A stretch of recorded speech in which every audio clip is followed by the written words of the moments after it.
Good morning friends, स्वागत है आपका अपने ही चैनल द स्मार्ट ज्ञान अड्डा में। जी हाँ फ्रेंड, कट जाएंगे पर वेतन कटने नहीं देंगे। सरकार की दोगली नीति नहीं चलेगी।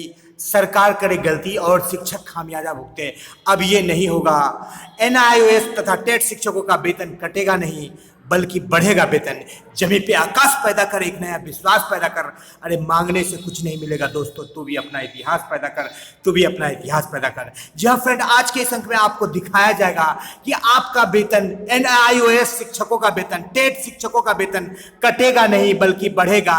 कैसे? बिल्कुल प्रूफ के साथ, क्योंकि सरकार जबरदस्ती और लगातार कभी इंडेक्स 3 की बाध्यता करके, कभी 2 साल तक ग्रेड पे 9 दे करके, और कभी किसी तरह के सगुखा को लगाकर लगातार टेट शिक्षकों का हकमारी कर रही है और तुगलकी फरमान पर फरमान जारी कर रही है। लेकिन अब ये फरमान चलने वाला नहीं, क्योंकि सरकार का बिल्कुल पर्दाफाश हो गया है। सरकार बिल्कुल निस्ते नाबूद हो गई है। अपने सरकारी महकमों के चलते बिल्कुल वो लज्जित हो गई है। तो सीधे चलते हैं अगले स्लाइड पर और देखते हैं क्या कुछ खबरें निकल करके आ रही है। सबसे पहले देख लेते हैं फ्रेंड कि आपका इस बाबत जो है अताउर रहमान के केस के बाबत जो एनआईओएस शिक्षकों को वेतन को काटा जा रहा है, लेकिन इससे पहले भी वेतन गलत कटौती की गई है। बिरमन तिथि से ओडीएल वालों को ग्रेड पे दिया गया है, लेकिन टेट वालों को नहीं दिया गया है। आपको दिखाते हैं, वीडियो पर बने रहे, वीडियो को स्किप नहीं करें। जी हाँ फ्रेंड, आप देख लीजिए, ये अताउर रहमान का केस है जिसमें यह बताया गया है कि 31 दिन तक आप प्रशिक्षण पूरा नहीं करते हैं तो आपको प्रशिक्षित नहीं माना जाएगा।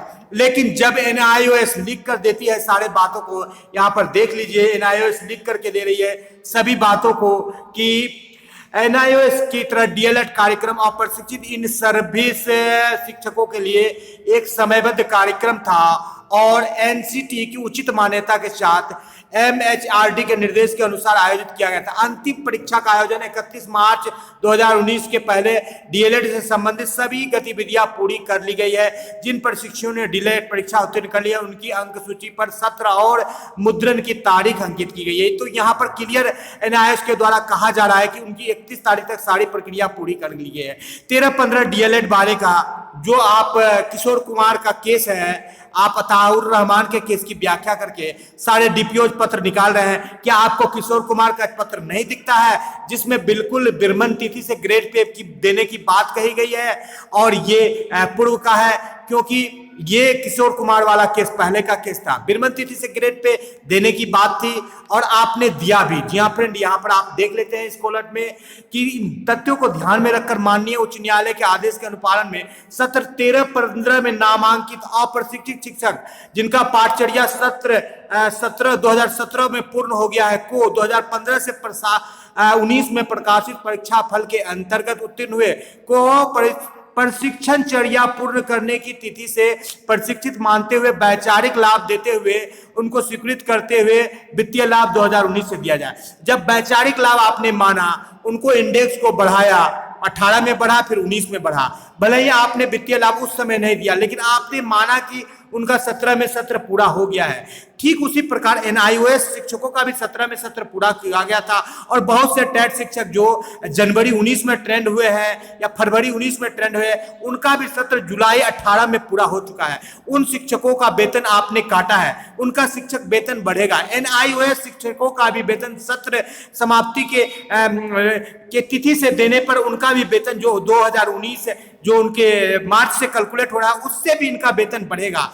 तो यहां पर जरूरत है बिल्कुल चट्टानी एकता के साथ लड़ने की। जी हाँ फ्रेंड, हम वो नहीं जिसमें बरसने का दम नहीं और गरज कर रह जाए, वो हम नहीं। भले कोई खुश हो जाए नदी नालों में समाकर, हम वो दरिया है जो समंदर से कम नहीं। एनआईओएस वाले शिक्षक वो दरिया है जो समंदर से कम नहीं। टेट शिक्षक वो दरिया है जो समंदर से कम नहीं। नियोजित शिक्षक वो दरिया है जो समंदर से कम नहीं।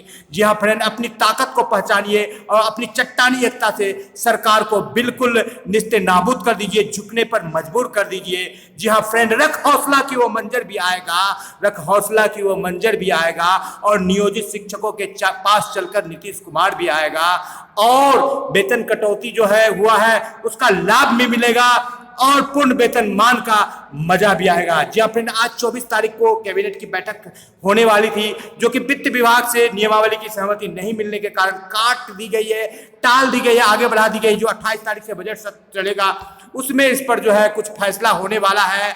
3 लाख की भर्ती जो है शिक्षकों की बहाली पर हस्ताक्षर तो हो चुका है, लेकिन अब ये नियमावली बजट सत्र के दौरान आपको देखने के लिए मिलेगी। उर्दू फारसी विषय में 26,500 शिक्षकों की बहाली होगी, इस बाबत भी कर रहा है। ऐसे पत्रकारों को तो क्या कहा जाए, पत्रकारिता छोड़ करके जो है चमचागिरी करने पर उतर जाना चाहिए। लिखते हैं कि वेतन कटने के डर से हजारों शिक्षक उतरे सड़क पर। ये नहीं कह रहे हैं कि सरकार के गलत नीति के कारण शिक्षकों को सड़क पर उतरना पड़ रहा है। जो शिक्षक मान सम्मान के हकदार हैं, जो छात्रों नवनिहालों का भविष्य बनाते हैं, देश के प्रधानमंत्री राष्ट्रपति से लेकर के मिसाइल मैन तक बनाते हैं, वैज्ञानिक तक बनाते हैं, वो शिक्षक आज सरकार के गलत नीतियों के कारण सड़क पर उतर रहे हैं। ऐसे पत्रकारों को तो पत्रकारिता छोड़ देनी चाहिए। थूकता हूं मैं ऐसे पत्रकारों पर। द स्मार्ट ज्ञान अड्डा जो कि बिल्कुल बात की व्याख्या नहीं कर पाते हैं और कलम थाम लेते हैं और पत्रकारिता करने लगते हैं। सरकार के गलत नीति के कारण आज एनआईओएस के शिक्षक भटक रहे हैं और आए दिन शिक्षक जो है सड़कों पर भटकते रहते हैं। यहाँ पर शिक्षक पढ़ाने के लिए नहीं, बिल्कुल आंदोलन करने के लिए आते हैं।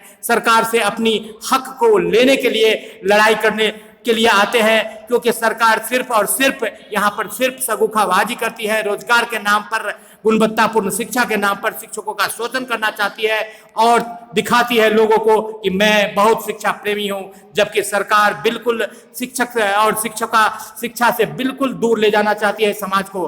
कैबिनेट में नियमावली आज जाने वाली थी, आज की बैठक संपन्न आरंभ हो चुकी है, लेकिन अभी तक गई नहीं है। जी हाँ फ्रेंड, आज के अंक में इतना ही।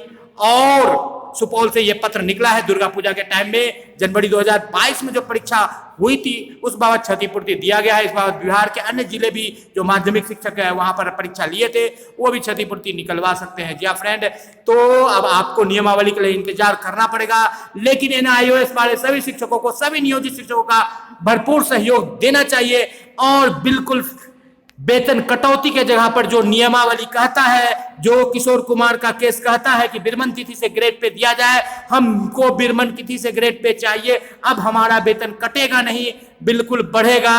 द स्मार्ट ज्ञान अड्डा आपसे वादा करती है कि आप का वेतन बढ़ेगा और बिल्कुल बढ़ेगा। जी हाँ फ्रेंड, इसी उम्मीद के साथ जीत के लिए जुनून चाहिए, आत्मविश्वास रगों में खूब चाहिए। ये आसमां भी आता है जमीन पर दोस्तों, बस इरादों में जीत की गुण होनी चाहिए, बस इरादों में जीत की गुण होनी चाहिए। बस उसी उम्मीद के साथ चलिए और लेकर के रहिए, अपने जीत को ले लीजिए। जी हाँ फ्रेंड, जय हिंद, जय भारत, वंदे मातरम।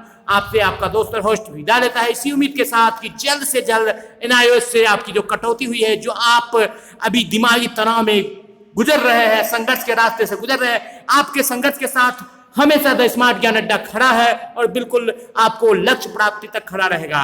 जय हिंद, जय भारत, वंदे मातरम।